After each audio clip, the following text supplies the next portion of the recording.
नमो भगवते वासुदेवाय। ओम नमो भगवते वासुदेवाय।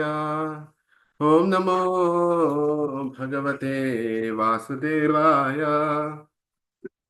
नारायणं नमस्कृत्य नरं चैव नरोत्तमं देवीं सरस्वतीं व्यासं ततो जयाम् उदीरयेत्। शृण्वतां स्वकथा कृष्ण पुण्यश्रवणकीर्तनः। हृदयन्तस्तो हि अभद्राणि विधुनोति सुहृत्सताम्।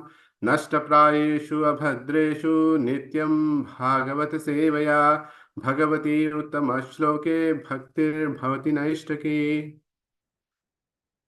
So today we are going to read from Canto 4, Chapter 6, verse 52 and 53.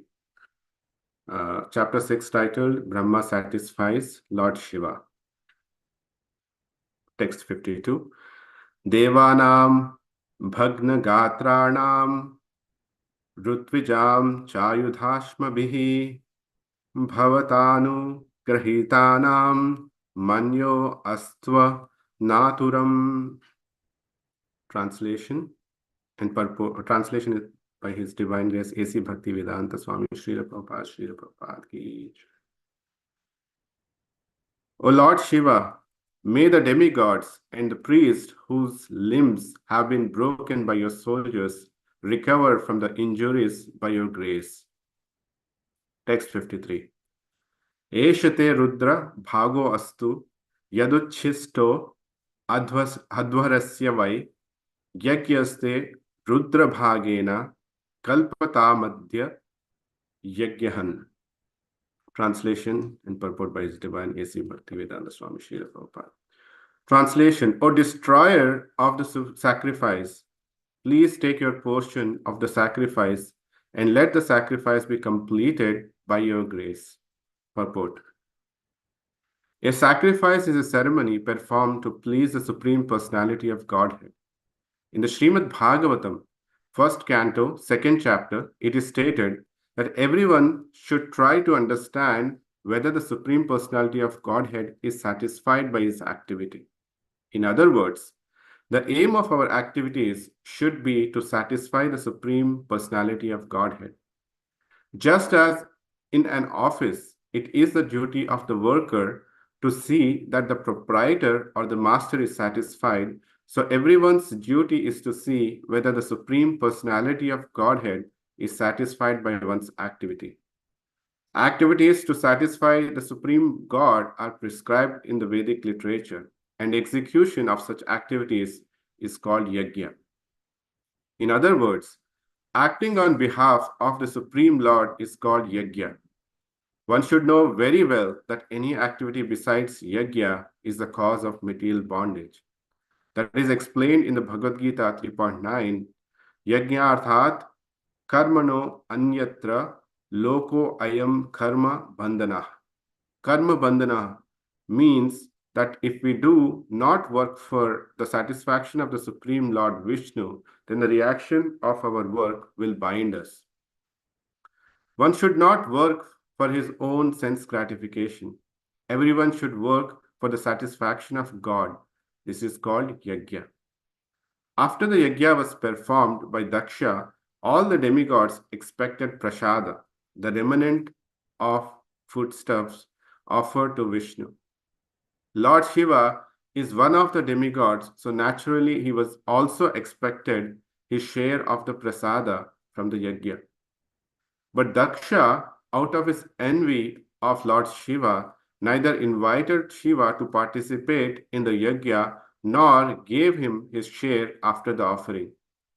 But after the destruction of the yajna arena by the followers of Lord Shiva, Lord Brahma pacified him and assured him that he would get his share of prasada.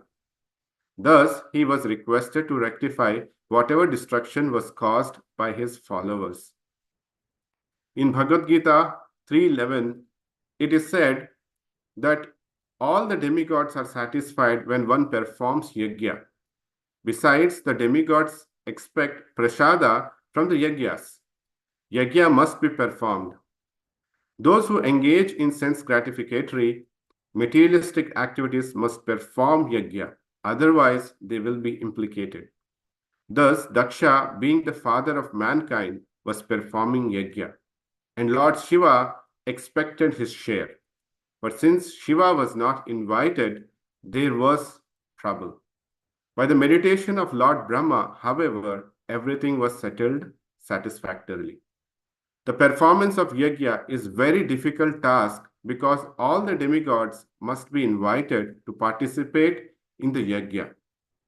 In this Kali Yuga, it is not possible to perform such costly sacrifices, nor is it possible to invite the demigods to participate.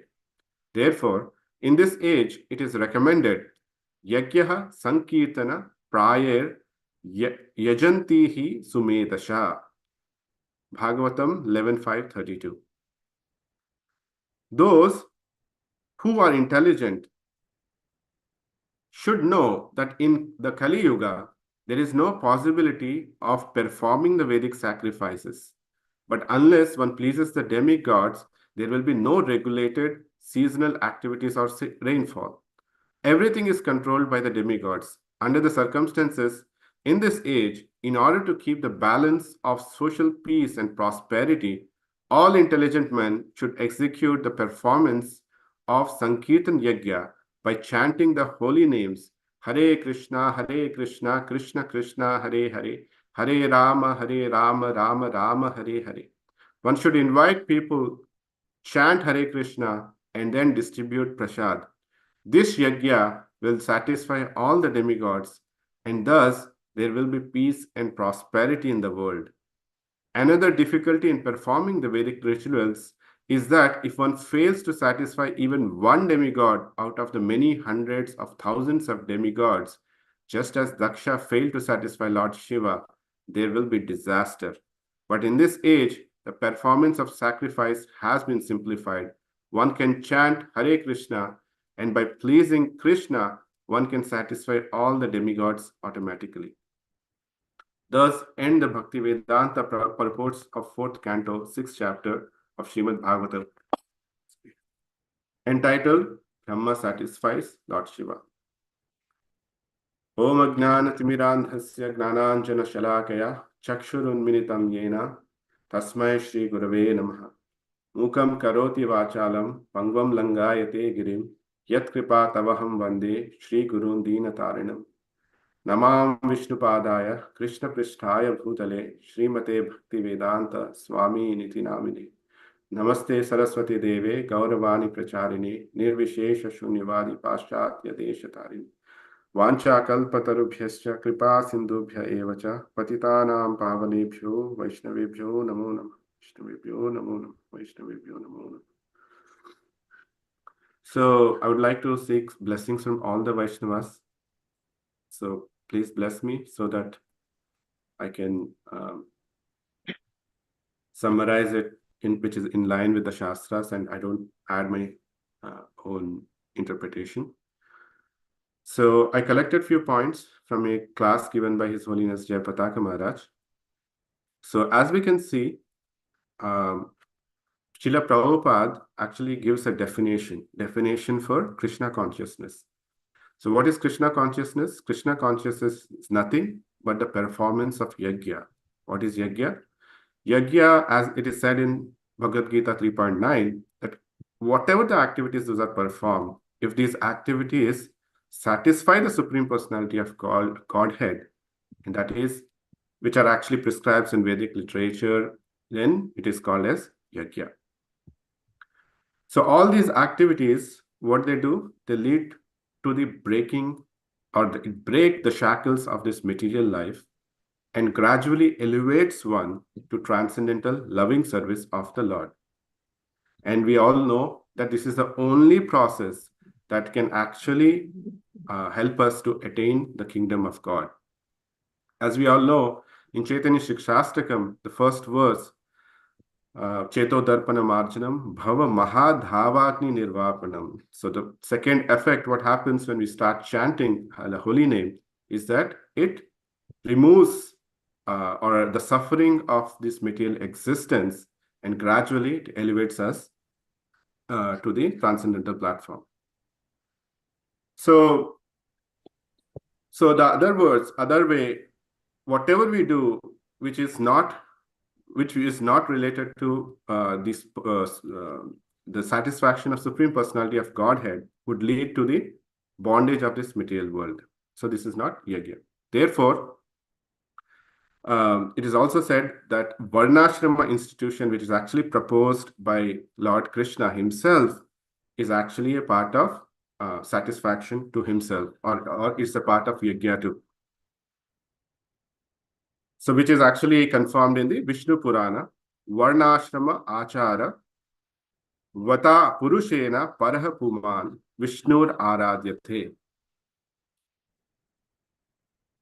But the question is, how can we actually always act in Krishna consciousness? Because we want to please him, we cannot, because we are entangled in this material world, we are conditioned. There is no way that we can actually, with our own mind, the calling from the mind, we cannot, that cannot always be pleasing to Krishna. So that is the reason why it is said that we need an very expert guidance. And who is that expert guidance? He is actually Guru in our life. So what does Guru do? So you can see in this chapter, like what happened. So Lord Brahma, when the Devatas approached Lord Brahma, he acted as a guru. He first chastised all the Devatas, and then he taught what's the etiquette or Vaishnava etiquette to follow. So as a guru, he guides us with the Vaishnava etiquette and Krishna conscious procedure, so that we can elevate in the transcendental platform. So what did he do then? He begged Lord Shiva to forgive them, and he also rectified the issue by proposing the rightful action that has to be taken, which is to offer the share of yajna, which was his rightful claim. But there are many kinds of yajna we come across, and we understand that whatever with the fire sacrifice we do, we call it as yajna. So which yajna to follow? So Jayapatak Maharaj explained that there are three kinds of yajnas, three categories of yajnas. The first of the category is the Vedic yajna. So the Vedic yajna, it's one way of indirectly pleasing Krishna. How? So basically in the yajna, you have one Pradhana Devata to whom you actually start offering sacrifices, right? So you try to please him by giving the sacrifices and doing so. But one thing we have to understand is at the end of sacrifice, we always offer the yajna phala to the Krishna, right? Bhoktaram yajna tapasam. And when Lord Vishnu is satisfied, what happens is Lord Vishnu converts that bhoga into the prasad, and this prasad is offered to the devatas, and through which the devatas are satisfied. And when the devatas are satisfied, you regain all the prosperity and peaceful. So that's how the process works. So the challenge is that we all know yajna is very elaborate, and unlike the yajna that is performed in Kali Yuga, the yajnas are actually in the more larger scale, and it's very difficult to perform. So, and also there is a need of qualified brahmanas, and in Kali Yuga, we all know brahmanas are not that qualified. And we can famously quote the example of Dadichi, where wrong mantra was pronounced. Instead of he killing Indra, he became the victim of Indra. So Indra killed him. So if we don't use or pronounce properly, forget about, and we understand we are not Sanskrit scholars, and then pronouncing the mantra itself is difficult for us, then how can we expect to receive the full benefit of the yajna? And in addition to that, the other challenge is that you cannot displace any of the demigods. You have to invite all the demigods to the yajna. At the same time, you also need to satisfy them. Even if you displace one of it, then it's a disaster, like what happened in the case of Daksha. So the next vidhi is Panchratrik vidhi, which means it's to please Lord. So the pujari use Puranic mantras or mudras where the pronunciation of the mantra is not weighted more. The main weight of this vidhi is the purpose and mood of the devotee who is worshipping.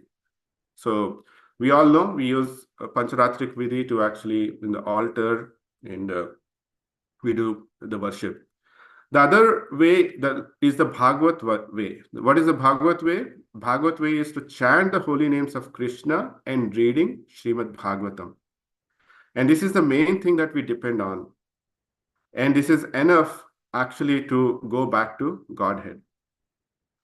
So now we understand that these three margas are proposed in the Vedas, and ISKCON follows Pancharatrik and Bhagavat.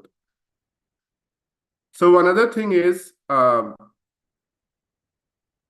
just a sidetrack on what is the importance of prasada. So we all understand the importance of prasadam, right? Even devatas hanker for prasadam. So what is the evidence? The story is actually given in the scriptures where Narada Muni, actually he approaches Lord Narayana, and he gets the Uchista of Lord Narayana. When he gets the Uchista of Lord Narayana, he transforms, he starts dancing, he starts get into that mood, and he became very blissful, and he transfers to all the lokas where Lord Shiva actually finds Narada to be very joyous. So Lord Shiva calls Narada and asks him, like, why are you so happy? So then Narada describes everything about what he had, and he was so fortunate to receive Mahaprasad. When he heard that Mahaprasad, Lord Shiva became ecstatic, and then he said that, did you bring any Mahaprasad to me? So he searched all his Narad Muni's hand, and then he found in his nail there was little particle, tiny speck of the prasada that was left. So Lord Shiva took that tiny prasada, tiny speck of prasada. When we honored it, then he became really joyous and ecstatic, and he started dancing, and to an extent that he was actually literally dancing like a Tandava Nritya. And when Lord Shiva was actually dancing in this ecstatic way, Mother Parvati got distracted, and she came and asked Lord Shiva, like, what happened? Why are you doing this Tandava Nritya? And Lord Shiva has to tell the story. And when Parvati asked, like, okay, I am your better half, but did you ever save at least little bit of prasad for me? When Lord Shiva said no, Parvati Mataji got really mad. And other thing, what Parvati Mataji asked is, like, why did you not? Then Lord Shiva replies that probably you mean you're not qualified. Then Lord Parvati Mataji becomes very angry, and she says that I'm Vaishnavi, I'm Vishnu Shakti, I am Bhagavati, I am Parvati. So why am I not qualified? And she becomes very angry and agitated. And we know that she is mother of universe. And when this happens, Lord Vishnu interferes and pacifies Mother Parvati, saying that from now on, I am actually in the Purushottam Kshetra as Jagannath. From now on, whatever the offering that will be given to me will first be offered to you, and from then only it will be distributed to all the other devotees. So that's how this pratha also came into picture, right? Jagannath Prasadam is offered to Mother Parvati first. So we can understand that even devatas are actually hankering for prasada. And what is the importance of prasada? So these are some of the points that I could understand, I could collect. And please forgive me for any of the offenses for my own interpretations.